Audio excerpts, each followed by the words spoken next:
उणकेश्वर महादेव, विष्णुपुरीतील काळेश्वर यांच्या चरणी नतमस्तक होतो. महात्मा बसवेश्वर यांना मी कोटी कोटी वंदन करतो. सर्व नांदेडकरांना माझा नमस्कार. मैं मराठवाड़ा की धरती से स्वामी रामानंद तीर्थ और श्री नामदेव जैसे संतों को इस धरती में जन्मे स्वतंत्रता सेनानियों को भी श्रद्धापूर्वक प्रणाम करता हूं. साथियों, आज पूरे महाराष्ट्र में बीजेपी और महायुति के समर्थन में एक लहर चल रही है. आज हर किसी की जुबान पर एक ही नारा है, भाजपा महायुति आहे तर गती आहे, महाराष्ट्राची प्रगती आहे. ये सज्जन कुछ फोटो लेके आए हैं. ये फोटो ले लीजिए भाई. मुझे देने के लिए लाए हैं कि दिखाने के लिए लाए हैं? देने के लिए लाए. जरा सिक्योरिटी के लोग वो फोटो ले लीजिए, मुझे पहुंच जाएगा. मैं आपका आभारी हूं. हां, दे दीजिए इनको.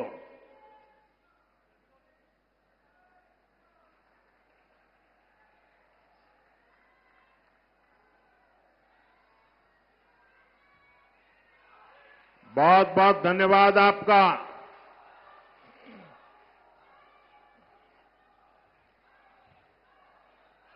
साथियों, आज देश विकसित भारत के लक्ष्य के साथ आगे बढ़ रहा है और देश की जनता जानती है कि इस लक्ष्य की प्राप्ति के लिए भाजपा और उसके सहयोगी दल ही गंभीरता से काम कर रहे हैं. इसलिए भाजपा और एनडीए सरकारों को देश के लोग बार बार चुन रहे हैं. केंद्र में देश ने लगातार तीसरी बार एनडीए को सेवा का मौका दिया है. लेकिन इस बार उसमें नांदेड़ का फूल नहीं था भाई.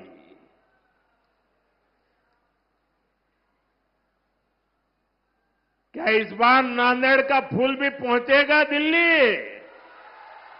पक्का पहुंचेगा. देखिए, आज मैं डबल ड्यूटी कर रहा हूं. एक तो मैं मोदी के लिए भी मदद मांग रहा हूं और दूसरा महाराष्ट्र के उज्जवल भविष्य के लिए भी आपसे आशीर्वाद मांगता हूं.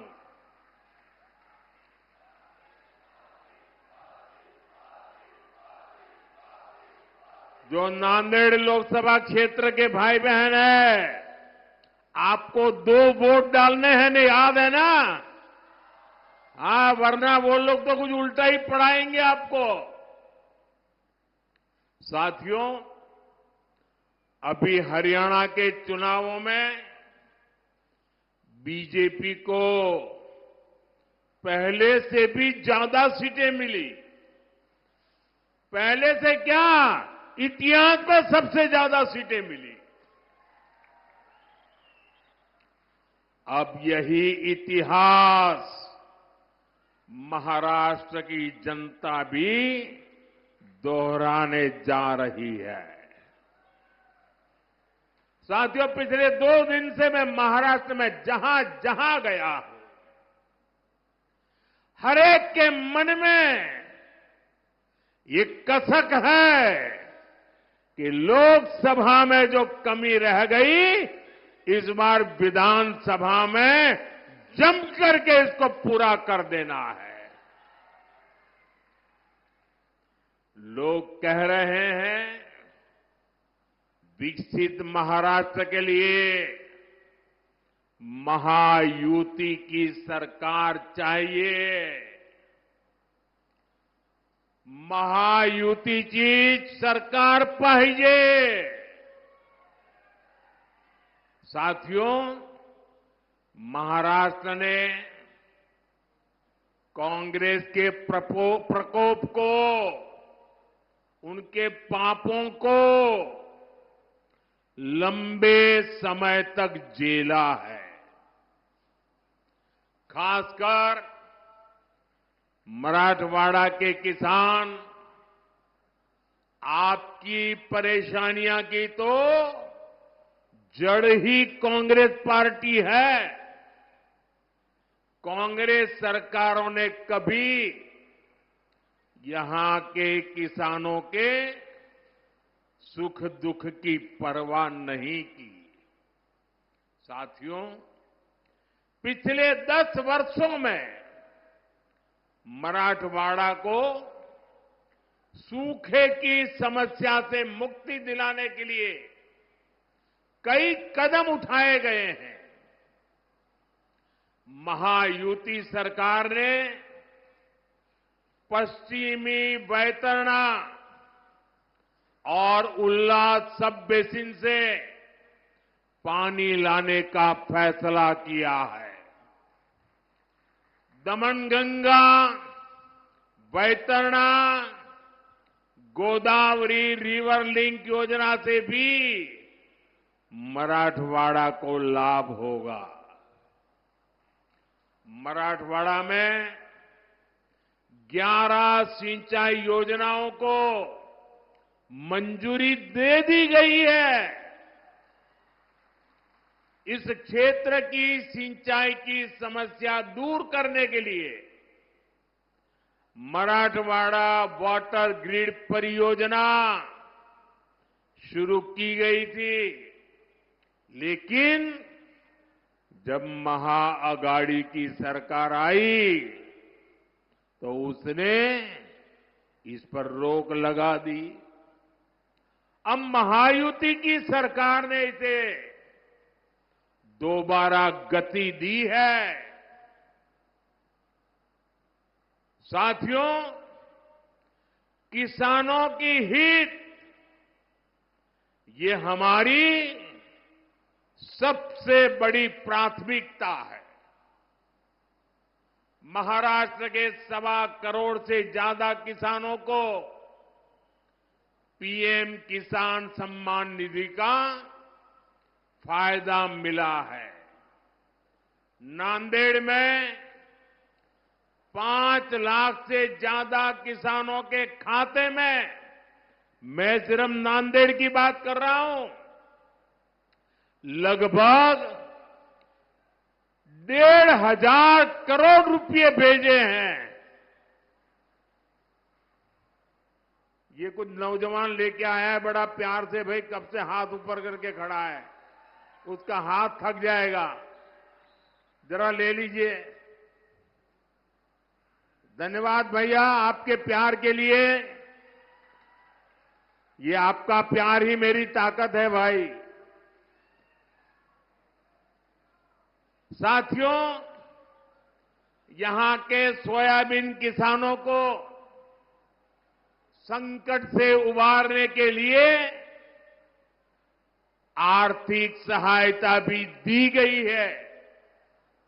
साथियों, पिछले 2.5 वर्षों में मराठवाड़ क्षेत्र में 80,000 करोड़ रुपए का निवेश हुआ है। इससे रोजगार के हजारों नए अवसर तैयार हुए हैं। दिल्ली मुंबई इंडस्ट्रियल कॉरिडोर इस क्षेत्र को नई पहचान दे रहा है। रेल कोच फैक्ट्री और लॉजिस्टिक पार्क ने यहां विकास के नए द्वार खोले हैं। समृद्धि महामार्ग से इस क्षेत्र की प्रगति को नई रफ्तार मिली है।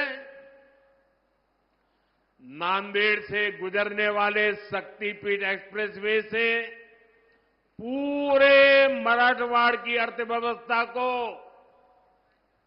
नई ऊंचाई मिलेगी। नांदेड़ से दिल्ली और आदमपुर के लिए विमान सेवाएं शुरू हो गई है। जल्द ही हमारे सिख भाइयों को यहां से अमृतसर तक की यात्रा विमान से करने की सुविधा भी मिलने वाली है। साथियों, पिछले 10 वर्षों में हमारी सरकार की ज्यादातर योजनाओं के केंद्र में नारी शक्ति रही है।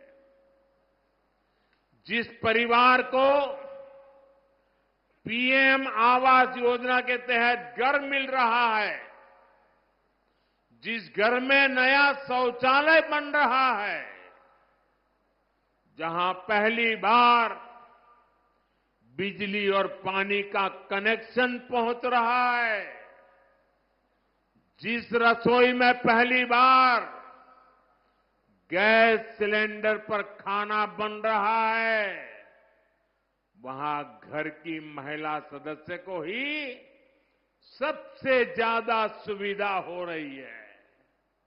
मैं जरा माताओं बहनों को पूछता हूं, मैं सही बोल रहा हूं? हो रहा है कि नहीं हो रहा है? देखिए, माताएं बहनें उमंग और उत्साह से आशीर्वाद दे रही है। आज हमारे गांव की बहनें ड्रोन दीदी बनकर एक सीजन में लाखों रुपये कमा रही है। हम 3 करोड़ महिलाओं को लखपति दीदी बनाने के मिशन में जुटे हैं। इस देश में ऐसी बातें कभी सुनने में आई नहीं, लेकिन मोदी है, बड़ा सोचता है, बड़ा चाहता है, बड़ा करता है। दीदी मेरी लखपति बने, गांव की मेरी दीदी लखपति बने। मुझे खुशी है कि महायुति सरकार भी महाराष्ट्र की महिलाओं को सशक्त बनाने के लिए समर्पित है। हमारे शिंदे जी के नेतृत्व में आज महाराष्ट्र की माताएं बहनें बढ़ चढ़कर का आशीर्वाद देने के लिए आगे आई है। माझी लाड़की बहन योजना को यहां की महिलाओं ने जिस तरह अपनाया है, वो अभूतपूर्व है। साथियों, कांग्रेस ने हमारे देश में एक से बढ़कर एक घोटाले किए, लेकिन अब तो इन्होंने हद ही पार कर दी। कांग्रेस ने फर्जीवाड़े में अपना ही रिकॉर्ड तोड़ दिया है। आपने टीवी और मोबाइल पर देखा होगा, कांग्रेस के लोग संविधान के नाम पर अपनी एक अलग लाल किताब बंटवा रहे हैं। कांग्रेस की लाल किताब पर ऊपर तो लिखा है भारत का संविधान, लेकिन लोगों ने जब भीतर से खोला तो पता चला कि लाल किताब कोरी है। सारे पन्ने कोरे, उसमें बाबा साहब के संविधान का एक शब्द भी नहीं लिखा है। ये उनकी बाबा साहब के प्रति जो नफरत है ना, उसका ये नमूना है। और देख, पूरा देश ये देख करके हैरान है कि चुनाव में इतना झूठा करने की इनकी हिम्मत। संविधान के नाम पर लाल किताब छपवाना, उसमें से संविधान के शब्दों को हटाना, ये संविधान को खत्म करने की कांग्रेस की पुरानी सोच का नमूना है। ये कांग्रेस वाले देश में बाबा साहब का नहीं, अपना अलग ही संविधान चलाना चाहते हैं। यही कोशिश इन लोगों ने आपातकाल के दौरान की थी, इमरजेंसी में की थी।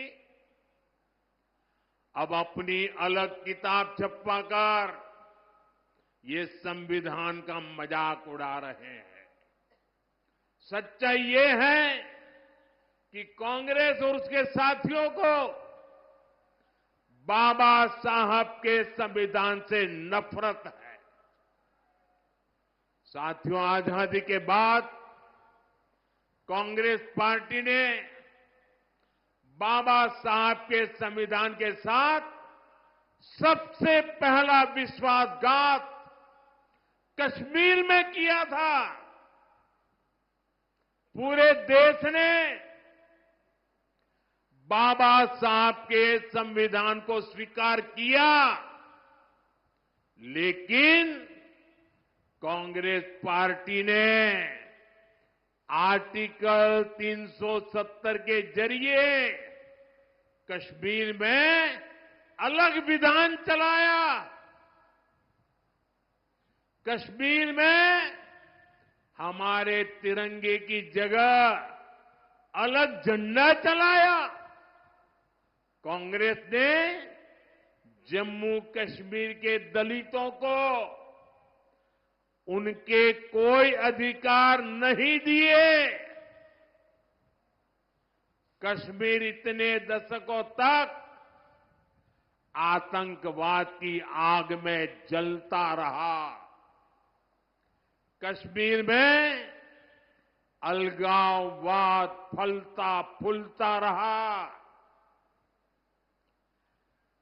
देश को पता भी नहीं चलने दिया।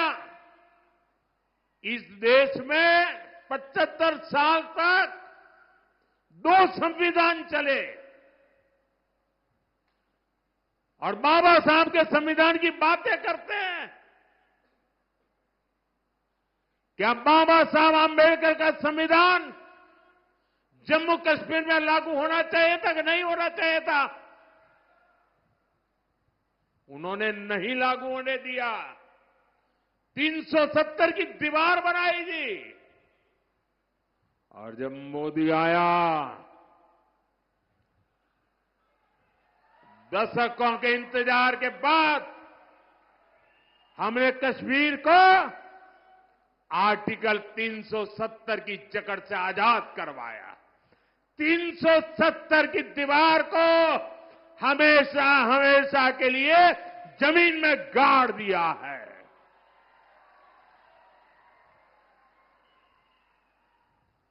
मैं नांदेड़ के मेरे देशभक्तों से पूछना चाहता हूं, आप बताइए 370 खत्म होने से आप खुश हैं?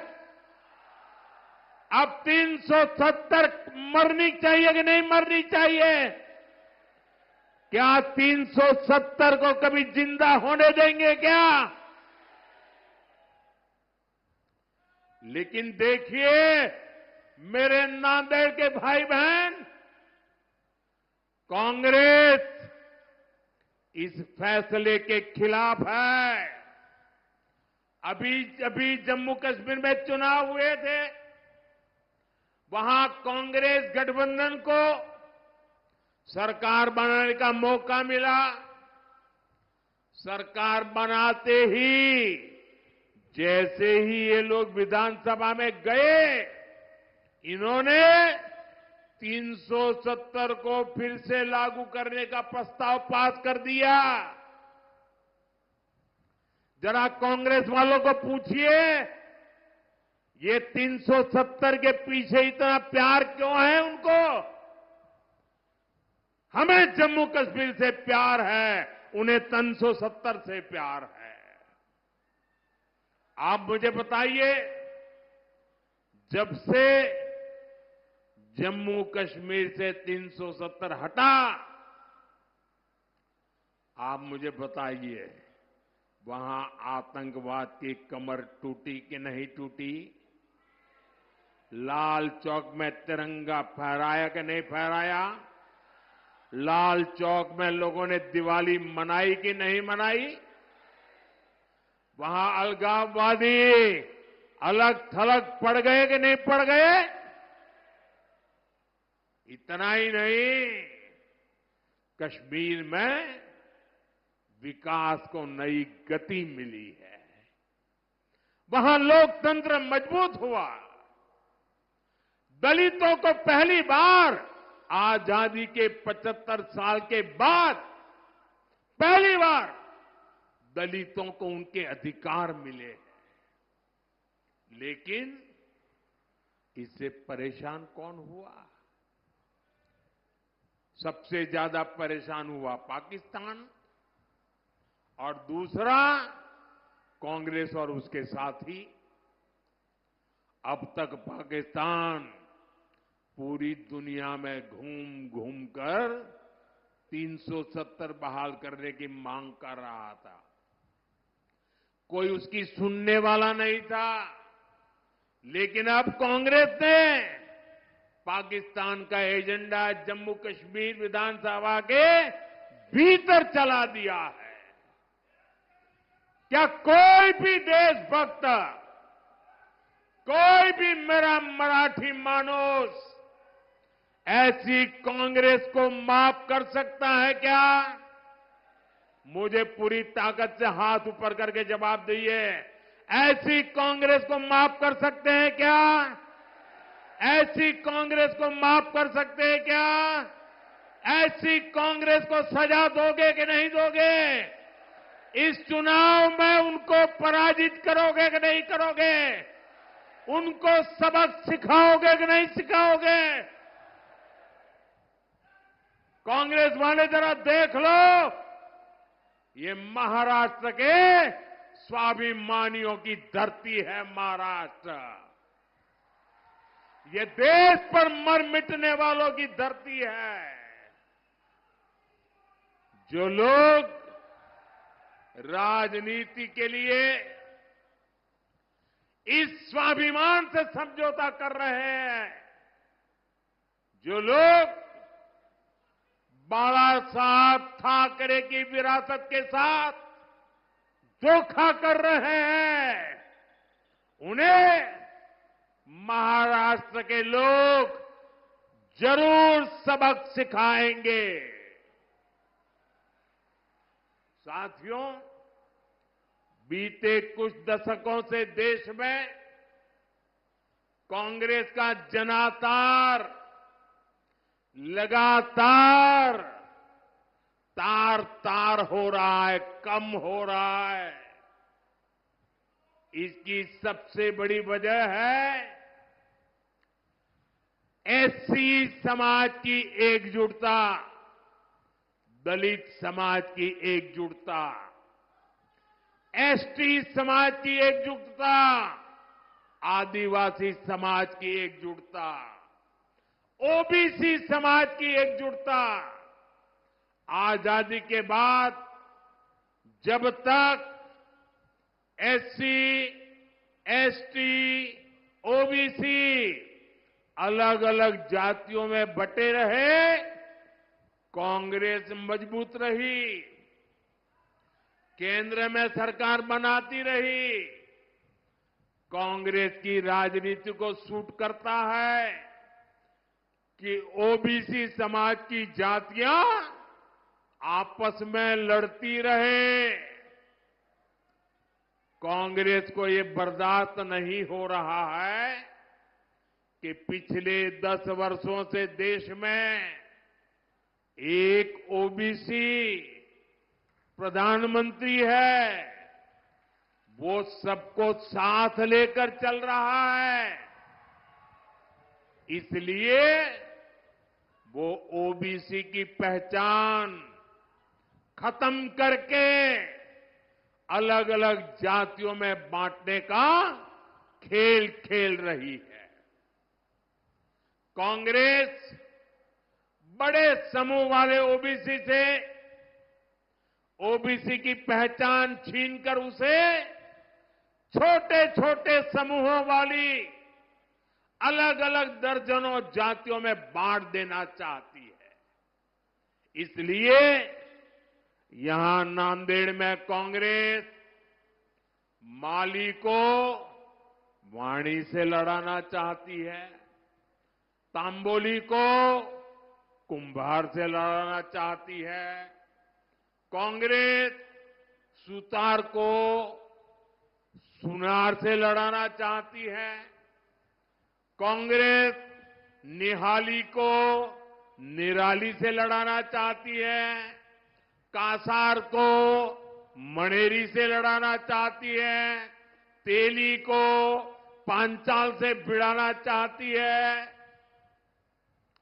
कांग्रेस ओबीसी को छोटे छोटे समूहों में तोड़कर आपस में लड़ा करके आपसे बड़े समूह वाली आपकी जो पहचान बनी है, आपकी जो एक ताकत खड़ी हुई है, उसे बर्बाद करना चाहती है, छीनना चाहती है, तोड़ना चाहती है। आप याद रखिए, जब आप अलग अलग जाति में बटेंगे तो आपकी संख्या कम होगी। फिर कांग्रेस वाले आपका आरक्षण आपसे छीनेंगे। यही कोशिश नेहरू जी से लेकर राजीव गांधी तक सबने की थी। अब वही काम, वही चालबाजी करके कांग्रेस के शहजादे देश की जनता की आंख में धूल झोंक रहे हैं। उनका मकसद यही है। और इसलिए मैं देशवासियों को कहता हूं, समाज को तोड़ने वाली इनकी प्रवृत्तियों से सावधान रहना है। हम एक रहेंगे तो सेफ रहेंगे। हम एक रहेंगे तो हम एक रहेंगे तो हम एक रहेंगे तो हम एक रहेंगे तो साथियों, विकसित भारत तभी संभव है जब महाराष्ट्र विकसित होगा, महाराष्ट्र का हर परिवार समृद्ध होगा। केंद्र और महायुति की सरकार आपके सपनों को पूरा करने में जुटी है। महायुति के उम्मीदवारों को भारी बहुमत से जिताकर आप अपने भविष्य को सुरक्षित करेंगे। आपने आज हम सब पर इतनी बड़ी तादाद में आकर के जो आशीर्वाद बरसाया है, मैं नांदेड़ की धरती का, नांदेड़ के लोगों का, इस पूरे क्षेत्र के लोगों का सर झुका करके आभार व्यक्त करता हूं। मेरे साथ बोलिए भारत माता की, भारत माता की। दोनों हाथ ऊपर करके पूरी ताकत से बोलिए भारत माता की, भारत माता की, भारत माता की। बहुत बहुत धन्यवाद।